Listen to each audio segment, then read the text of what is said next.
Olá, seja bem-vindo ao programa Mais Saúde e Beleza. Hoje com a estreia do quadro Dicas do Pediatra, especialmente para as mamães e futuras mamães. E hoje vamos falar de um tema que gera muitas dúvidas entre as pessoas e está em constante atualização, a importância dos primeiros socorros.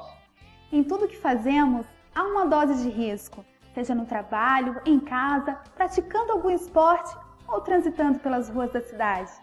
E Mary, quando nos deparamos com um acidente, logo pensamos, e agora? O que eu faço? Mário, alguns conhecimentos simples podem diminuir o sofrimento, evitar complicações futuras e até mesmo salvar vidas. Estaremos aqui no estúdio com Marcos Lima, ministrante do curso de Primeiros Socorros da Cruz Vermelha de Floripa, que vai nos dar algumas noções de primeiros socorros. Não saia daí!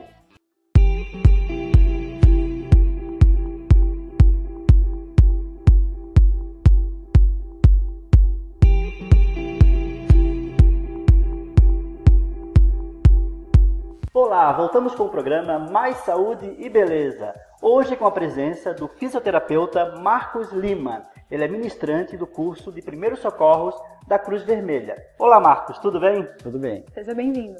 Obrigado. Marcos, existem algumas situações de urgência e emergência bastante comuns em nosso dia a dia. Você pode nos dizer quais são algumas dessas situações e como devemos agir? Claro. Primeiro, conceituando que emergência é um evento crítico que requer aí a necessidade de um atendimento em um prazo mais curto. Dentre essas emergências, nós podemos classificar aí como o infarto agudo do miocárdio, que é considerado uma emergência clínica. Nós também temos emergências traumáticas que podem acontecer aí nos acidentes no trânsito. Temos também a questão do choque elétrico, então temos a questão do afogamento, dos derrames, né, que são os acidentes vasculares encefálicos. Enfim, temos uma gama muito grande de aspectos em que a pessoa que pratica o atendimento pré-hospitalar ou primeiros socorros é chamado para realizar aí um primeiro atendimento. Então vou tentar demonstrar aqui rapidamente como nós vamos realizar esse tipo de procedimento, como nós vamos reconhecer esse tipo de parada. Então nós trouxemos aqui o nosso boneco, né, exemplar, para a gente estar mostrando aqui essa situação. Então, seja na sua casa, seja no seu trabalho, seja no terminal de ônibus, seja no aeroporto, em qualquer local você encontrou uma pessoa que está ali caída, que ela não tem sinais, ela não conversa com você, ela não se mexe, ela não tosse. Então, primeiramente, o que você vai fazer? Você vai se aproximar dessa pessoa. Mas lembrando que ao se aproximar dela, você precisa calcular todos os riscos para que aquilo que fez com que aquela pessoa estivesse caída nessa situação também não possa ser um risco para você. Um exemplo muito clássico, muito comum. Essa vítima sofreu um choque elétrico e ela ainda está ligada no fio de alta tensão. Ao tocar nessa pessoa, você também vai receber essa transmissão elétrica, podendo ficar no estado parecido ou até pior que esse indivíduo. Então, primeiro você deve se acercar em relação aos riscos. É choque elétrico? Nós corremos até um disjuntor e desligamos a rede geral. Pronto, a pessoa não recebe mais a energia elétrica, então está pronta agora para ser atendida. Devemos prestar atenção também sobre secreções como sangue, saliva, vômito, fezes, urina, entre outras, que essas secreções elas também são fontes de contaminação. Então nós ou protegemos nossa mão com luva ou usamos aí um saco, uma sacola plástica ou evitamos de tocar aí nesse tipo de secreção. Cumprido aí esses dois passos da segurança da cena e da questão de se proteger frente às infecções, nós podemos agora nos aproximar e nós vamos nos ajoelhar. Vamos nos ajoelhar mantendo o joelho na altura do ombro da pessoa. Imediatamente eu devo proceder a saber se essa pessoa me dá algum tipo de resposta. E uma forma muito simples de saber isso é questionando sobre a sua consciência. Então você pode vir com as duas mãos no ombro e chamar por ela. Senhor, senhora, para ver se ela te responde alguma coisa. Se ela não respondeu nada a você, você deve olhar para o tronco dessa pessoa, procurando o quê? Procurando movimentos respiratórios, verificando no tórax ou verificando na barriga se há movimento. Se esses movimentos estão presentes, isso significa que existem ali movimentos respiratórios efetivos. Se essa pessoa não apresenta esses movimentos ou não consegue de uma forma produtiva respirar, você está diante de uma grande emergência. O próximo passo é lembrar que eu sozinho não vou conseguir resolver esse problema. Então eu preciso chamar ajuda. Então eu devo agora nesse momento ligar para o bombeiros, 193, ou para o SAMU 192, para que logo eles possam chegar e continuar o meu procedimento. Meu procedimento, lembrando, ele é um procedimento inicial de manutenção, mas para trazer essa pessoa de volta, nós vamos precisar de equipamentos sofisticados, vamos precisar de drogas e medicações para trazer essa pessoa de uma forma mais efetiva. Feito isso, nunca esquecendo de chamar o socorro, você vai estar do lado do tórax da pessoa e você vai posicionar a mão que você escreve, no meu caso eu escrevo com a mão direita, exatamente no meio do peito dessa pessoa. A sua outra mão, ela vai entrelaçar sobre aquela e vai juntar. E agora você vai para cima da pessoa, estabelecendo quanto o seu membro inferior e o tórax dela um ângulo reto. E aqui você deve iniciar compressões. Essas compressões elas são de forma rápida e efetiva. Antigamente nós esperávamos tempos entre compressões, tipo contávamos 1001, 1002, 1003, mas na atualidade, depois de muitos estudos científicos, percebemos que é mais útil você realizar compressões com a numeração simples, né? Então, comprimimos dessa forma. 1, 2, 3, 4, 5, 6, 7, 8, 9, 10, 11, 12, 13. Quantas compressões nós devemos fazer? Na verdade, nós devemos fazer compressões até a chegada do socorro. Esse socorro trará consigo um equipamento chamado de desfibrilador externo automático, que é um aparelho que ele tem uma possibilidade maior de trazer aquela pessoa. Junto, trarão medicações e trarão também equipamentos para fazer de uma forma mais efetiva aqui a respiração artificial. A força que nós devemos colocar nessas compressões? Essa força é difícil da gente tentar mensurar assim falando, né? Por isso que existem então esses manequins que eles são específicos e que eles são elaborados de uma forma que você possa sentir o quanto você deve afundar um tórax. Para a gente ter uma ideia, na vítima adulto, a gente deve reduzir esse tórax a cada 5 centímetros cada vez que realizar uma compressão. E algumas pessoas vão perguntar, isso é possível de provocar fratura de costelas? Com certeza. Mais ou menos 1/3 das pessoas que recebem esse tipo de atendimento, elas têm esse tipo de fratura.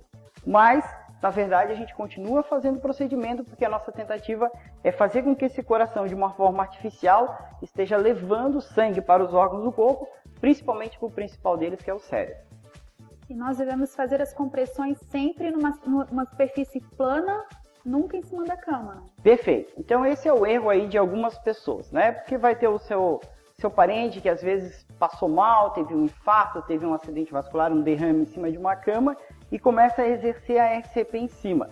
O que acontece? Como o tecido ele vai permitir com que o corpo modifique a sua posição, é muito mais interessante que você arraste essa pessoa até o chão com cuidado e no chão, numa superfície rígida e plana, você possa exercer essas compressões, que elas passam a ser de forma mais efetiva.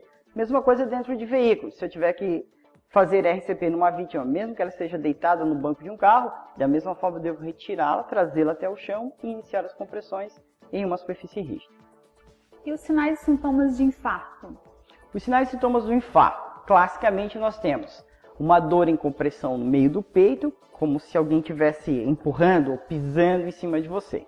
Essa dor ela pode ser irradiada para os membros superiores. Normalmente, membro superior esquerdo, sobe o pescoço, pega a região de mandíbula, às vezes a região cervical e às vezes até a região lombar. Então, quando ela não tem toda essa característica, fica confuso de você conseguir entender. Além da dor, você vai ter uma intensa falta de ar, a pessoa fica muito agitada. Quando ela sente dor, é uma dor realmente muito intensa, que ela não vai deixar passar aí desapercebido. Mas lembrando que mulheres, diabéticos e os idosos, eles não têm classicamente esse tipo de dor. Em muitos casos, eles podem simplesmente vir ao solo, tiver um infarto e acabar sucumbindo aí com uma parada cardiorrespiratória. E aí a gente lembra mais uma vez, a primeira pessoa que estiver ali do lado, inicia as compressões assim que verificar a sua segurança e só para quando o socorro chegar. Marcos, em caso de infarto, como devemos agir? Bom, primeiro existe toda aquela questão do conhecimento do infarto. O infarto ele é uma doença que, quando provoca uma dor no centro do peito de forma deslocalizada e em compressão, como se alguém estivesse pisando em cima de você. Ela pode ser irradiada para o membro superior esquerdo, pode subir no pescoço e afetar até a região mandibular, em alguns casos. Mas nós temos aí muitas exceções. Por exemplo, as mulheres, os idosos e os diabéticos não sentem uma sintomatologia assim, muito frequente relacionada, né, a esse padrão.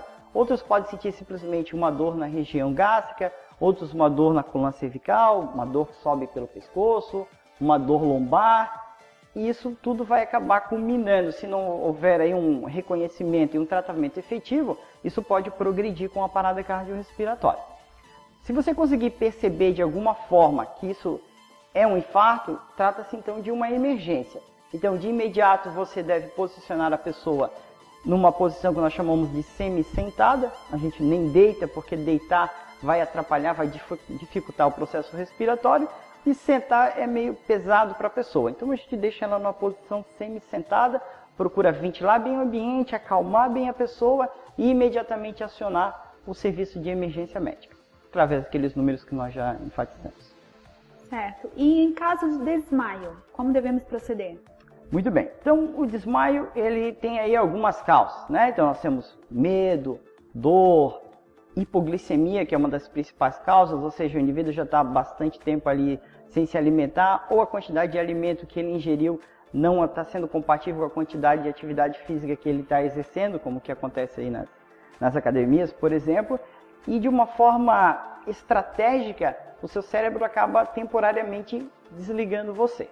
Então você primeiro deve fazer o seguinte: tentar separar isso de uma coisa muito grave. Então, da mesma forma, você se ajoelha do lado da pessoa, chama por ela, se ela não te respondeu, aí você vai procurar pela respiração. Bom, ela respira.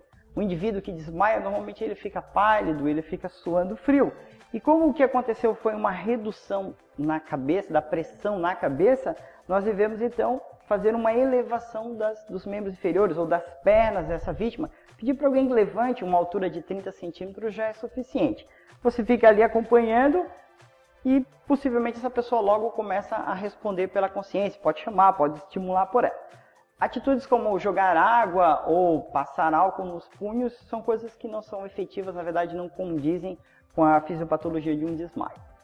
Marcos, só retornando à parada cardíaca, você falou que nós devemos fazer contínuo a massagem cardíaca. Sim. Não verificamos o pulso nesse caso? Não, nesse caso, esse tipo de procedimento, a RCP só com as mãos para leigos, é um tipo de procedimento que ele é simplificado. Então, o que acontece? Como a quantidade de suporte sanguíneo que você está oferecendo, fazendo esse tipo de procedimento, ela é mínima, a gente não espera muito que essa pessoa volte. A gente espera que ela volte quando? Quando ela seja desfibrilada, quando ela seja medicada, às vezes quando ela é entubada, aí há uma possibilidade secundária. Então, na verdade, se fosse um profissional da saúde, ele ia ciclar entre 30 compressões e 2 ventilações. E, rotineiramente, a cada 5 ciclos em média, ele deveria avaliar o pulso. Mas avaliar o pulso em si já é uma tarefa complicada para quem não usa isso no seu dia a dia. Então, as pessoas, de uma forma geral, são estimuladas a manter compressões até a chegada do socorro. Claro, se a pessoa tossiu, se ela se mexeu, aí a gente sabe que a gente pode, por enquanto, parar as compressões e ficar continuando a atenção a essa pessoa para ver se depois dessa primeira parada ela não pode ter uma segunda ou uma terceira. Marcos, as causas que provocam o infarto, no caso, qual é o mais decorrente? O infarto, nós temos causas que nós chamamos de modificáveis e causas que não são modificáveis. Entre as causas que são modificáveis, a gente tem aí a questão da idade, a questão da hereditariedade, entre outras. E as causas que nós podemos modificar são causas aí que todo mundo conhece, mas o pessoal vive aí um verdadeiro drama, em conseguir regular. Uma das causas que nós podemos cuidar é a questão da atividade física, o sedentarismo, que é algo, o videogame, o computador, é algo que a vida moderna acabou tirando isso das pessoas. E isso tem trazido um prejuízo muito grande em relação ao infarto agudo do miocárdio ou as outras doenças de fundo circulatório. Nós temos também a questão da obesidade. A a obesidade, principalmente aquela que nós chamamos de maçã, a quantidade de gordura que se configura, né, na região da barriga, propriamente dito, no abdômen. Nós temos também a questão do hipercolesterol. Então as pessoas hoje em dia elas têm colesterol muito alto devido, claro, a uma questão da alimentação. Outra coisa muito importante é o estresse. Então hoje nós vivemos num mundo que ele é cheio de estresse. Você vai daqui até um deslocamento breve, você vai passar por situações no trânsito, por exemplo, que algumas pessoas vão te xingar, algumas pessoas vão furar a fila na sua frente. Então você acaba pegando toda essa carga. Além tem a questão do trabalho também, e essas coisas todas acabam modificando esse seu sistema, podendo promover aí muito futuramente, muito brevemente, né, um infarto agudo do miocárdio. Uma das doenças que atualmente mais matam no mundo, né, como já é sabido aí da população. Você não falou do cigarro, na questão do fumo também, né? Perfeito, né? Tem outras causas também, mas essa é uma causa aí bem interessante, que é o tabagismo, né? O tabagismo, olhando aí as últimas pesquisas, a gente tem olhado aí de uma forma mais positiva, porque realmente existe aí uma questão da regressão do tabagismo, mas ele ainda é uma das formas, digamos que agridem mais toda a questão do sistema cardiovascular, como também do sistema pulmonar e toda aquela questão que envolve os cânceres de uma forma em geral.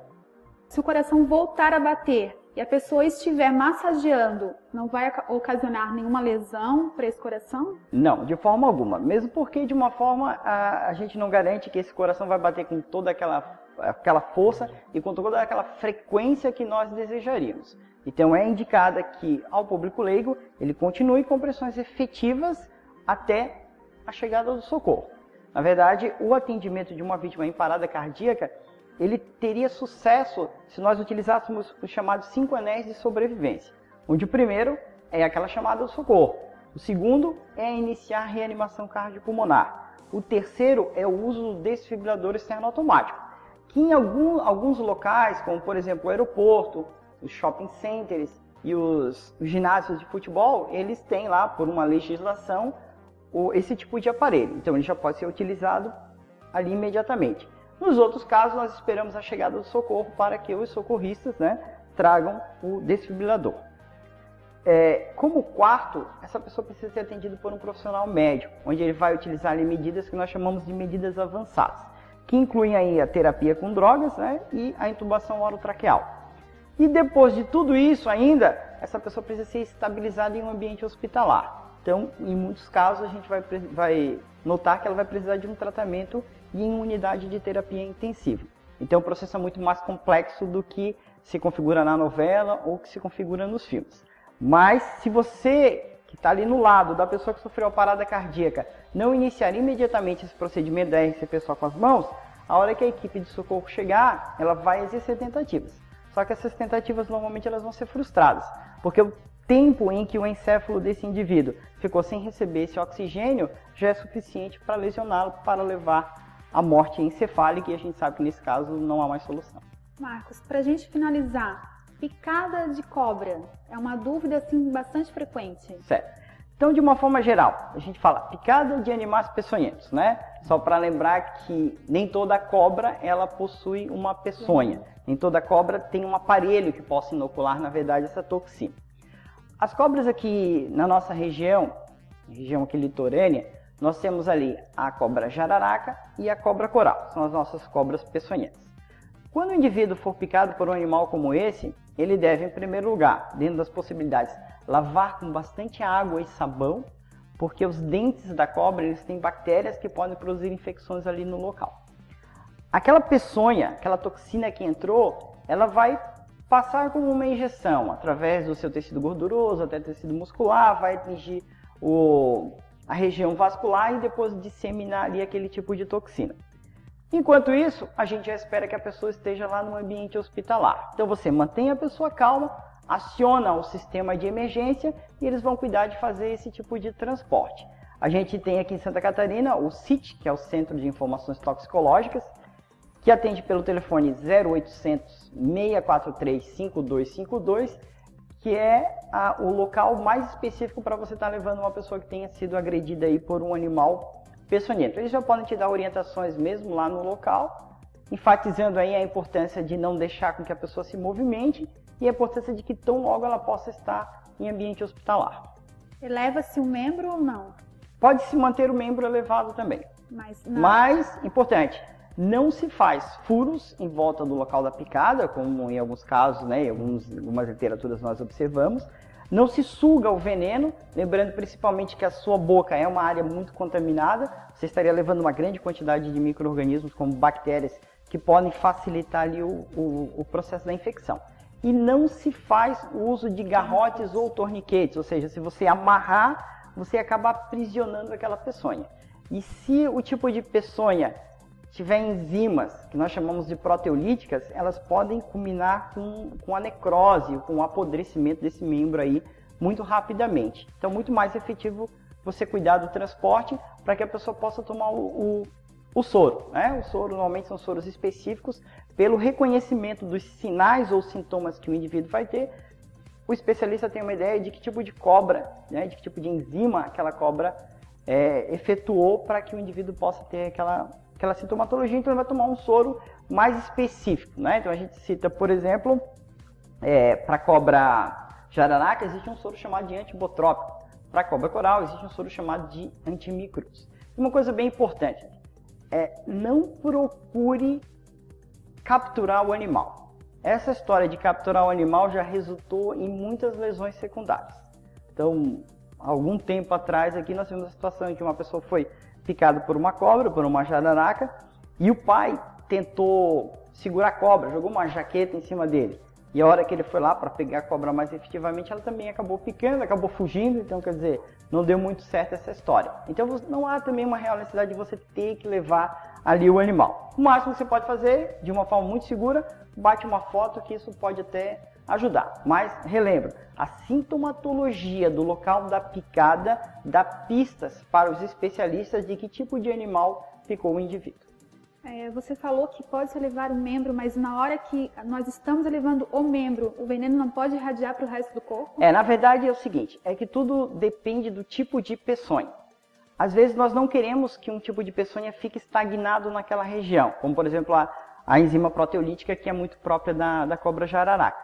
Se ela ficar naquela região, ela começa a destruir as proteínas locais, levando a um quadro de necrose progressiva, formação de bolhas, de algumas síndromes que vão lesionar o tecido muscular. Então, às vezes, seria mais interessante você elevar o membro e difundir um pouquinho aquela mas tu falou em cobra, mas a aranha também é a mesma coisa, escorpião também? Exatamente. Então, as aranhas e os escorpiões, da mesma forma, nós devemos lavar muito bem o local com água e sabão e depois encaminhar a vítima para o hospital. E lembrar de uma coisa, às vezes nós vemos uma aranha grande, feia, né, como é o caso da aranha caranguejeira, que não oferece muito perigo ao ser humano. É uma aranha peçonhenta, mas ela não tem um interesse médico. Em contrapartida, nós temos aí nos telhados a tal da aranha marrom, que chega a ter no máximo 3 centímetros de diâmetro, e ela pode provocar lesões aí que são muito graves. E é importante lembrar que a picada da aranha marrom, ela é uma picada que não tem sintomas, ou seja, você não vai ter dor, você não vai ter coceira no momento. Depois de algumas horas surge uma bolha. Essa bolha rompe e começa a necrosar ali os diversos tecidos. Então, assim que você suspeite, você procure o hospital universitário, procure o centro de informações toxicológicas, porque você precisa tomar um soro. Assim como existe um soro lá para cobra, que é o antibotrópico, né, no caso da jararaca, existe um soro chamado de antiaracnídico ou antiaracnídico escorpiônico, né? Então, dependendo da situação, dependendo do animal que picou, o indivíduo faz uso daquele soro de uma forma mais específica. No caso de água-viva? Caso de água-viva. Então, as águas-vivas, elas habitam aí o nosso litoral, e elas gostam muito de água na temperatura mais aquecida. Então, normalmente, quando a água está mais quentinha, que é onde o pessoal gosta mais de aproveitar, acaba surgindo ali aquele monte, né, de água-viva. A água-viva, ela tem uma toxina. Essa toxina, ela tem um caráter básico, e ela pode ser neutralizada com a utilização de um ácido. Claro, né, um ácido que não seja com poder agressivo, como é o sulfúrico, como é o clorídrico. Na verdade, nós temos ali a composição do ácido acético, que nós temos ali nos restaurantes, na orla da praia e nos postos de guarda-vida. Os guarda-vidas, eles têm ali vasilhames, né, enormes, contendo ali o ácido acético ou o vinagre, para que ele possa ser utilizado. A partir do momento que o indivíduo sofreu a agressão da água-viva, ele sai da água. Se por acaso estiver sujo, ele pode lavar até com água do mar. Nunca você deve utilizar água doce, porque a água doce faz uma reação química com aquela toxina, produzindo a liberação de uma quantidade maior de calor, claro, fazendo mais queimadura. Então você sai da água, se precisar lava a queimadura, procura um posto de guarda-vidas se estiver naquela situação, que eles vão se fornecer o ácido acético, ou se não, você procura um dos restaurantes lá na orla, usa bastante vinagre, pode jogar vinagre à vontade. Vinagre puro. Vinagre puro. E como em algumas pessoas podem provocar alguns efeitos sistêmicos, dor de cabeça, vômito, é sempre importante você procurar um atendimento médico imediato. Aproveitando a água viva, agora nós vamos entrar no verão, né? E aumenta a questão do afogamento. Certo. Como é que é o procedimento do afogamento? Muito bem. Então, uma recomendação aí de uma forma geral é que se você não tem condições, se você não nada bem, se você não tem objetos que você possa atirar para o indivíduo que esteja se afogando, a recomendação é que você procure um guarda-vidas. Ah, mas lá naquela praia não tem um guarda-vidas, mas você pode encontrar um surfista que está mais habituado com aquela situação da onda, e ele tem uma coisa muito importante, que é a prancha. Quando uma pessoa está se afogando, ela fica desesperada. E se você chegar próximo a ela, o que vai acontecer? Ela vai acabar te agarrando e limitando ali a sua movimentação, podendo te levar a um afogamento secundário. É muito comum pessoas que não tenham a habilidade do salvamento entrarem na água e acabarem nem sendo vistas, morrendo, entrou lá e só foram encontrar aí depois de alguns dias, né? Enquanto que a vítima estava lá se afogando, chamou a atenção, passou alguém lá e retirou. Então, para retirar uma pessoa da água, não esqueça, você tem que ser muito habilitado, você tem que ter uma boa condição física, tem que saber nadar muito bem, tem que ter conhecimento até de artes marciais, porque os guarda-vidas, eles passam um período lá na praia, além de se preparando fisicamente, treinando uma técnica que nós chamamos de judô aquático, para que ele possa se soltar da vítima durante um momento, né, que a vítima vai estar muito agitada, ela vai tentar conter lá o guarda-vidas. O guarda-vidas traz a pessoa até a areia e avalia as condições dela. Se ela estiver em processo de afogamento, se ela estiver em parada cardiorrespiratória, é interessante então que se comece a reanimação cardiopulmonar. Então, Marcos, gostaríamos de agradecer a sua presença, foi, eu acho que, muito boa aprendi as informações. bastante. Uma aula, realmente, uma aula. Eu aprendi muita coisa mesmo. E espero que você volte outras vezes no nosso programa. Foi um prazer. Sim. Da mesma forma, eu queria agradecer a oportunidade e estimular todas as pessoas aí, que se houver aí a situação em que realmente uma pessoa esteja em parada cardiorrespiratória, ela tem uma chance. A chance é a pessoa que está do lado dela. E a pessoa do lado dela vai fazer o quê? Vai realizar compressões. Não esqueça nunca de chamar o socorro. E aí aquela vida que realmente não tem preço, né? Continua aqui entre a gente. Ok, obrigada e seja sempre bem-vindo. E confira agora nossas dicas do pediatra, com a doutora Renata Acelina.